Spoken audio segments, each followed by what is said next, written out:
আল্লাহ সুবহানাহু ওয়া তাআলা বলছেন, যারা আল্লাহ সুবহানাহু ওয়া তাআলার পথে দান করে তাদের সম্পদ সমূহ, তাদের উদাহরণ হচ্ছে একটি বীজের মতো।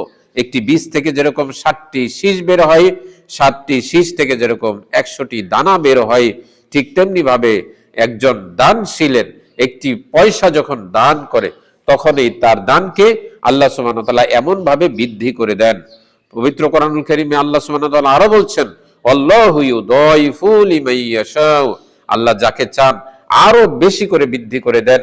আল্লাহু ওয়াসিউন আলিম, কারণ আল্লাহ হচ্ছেন প্রাচুর্যশীল এবং তিনি হচ্ছেন জ্ঞানী। আল্লাহ সুবহানাহু ওয়া তাআলা হচ্ছেন জ্ঞানী এবং প্রাচুর্যশীল। আল্লাহ সুবহানাহু ওয়া তাআলা বলছেন, যারা আল্লাহ সুবহানাহু ওয়া তাআলার পথে দান করে তাদের সম্পদ সমূহ, তাদের উদাহরণ হচ্ছে একটি বীজের মতো।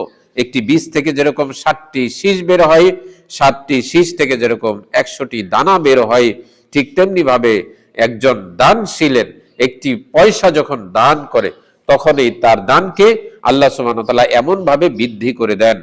পবিত্র কোরআনুল কারীমে আল্লাহ সুবহানাহু ওয়া তাআলা আরো বলছেন, আল্লাহু ইউদাইফু লিমান ইয়াশাউ, আল্লাহ যাকে চান আরো বেশি করে বৃদ্ধি করে দেন। আল্লাহু ওয়াসিউন আলিম, কারণ আল্লাহ হচ্ছেন প্রাচুর্যশীল এবং তিনি হচ্ছেন জ্ঞানী।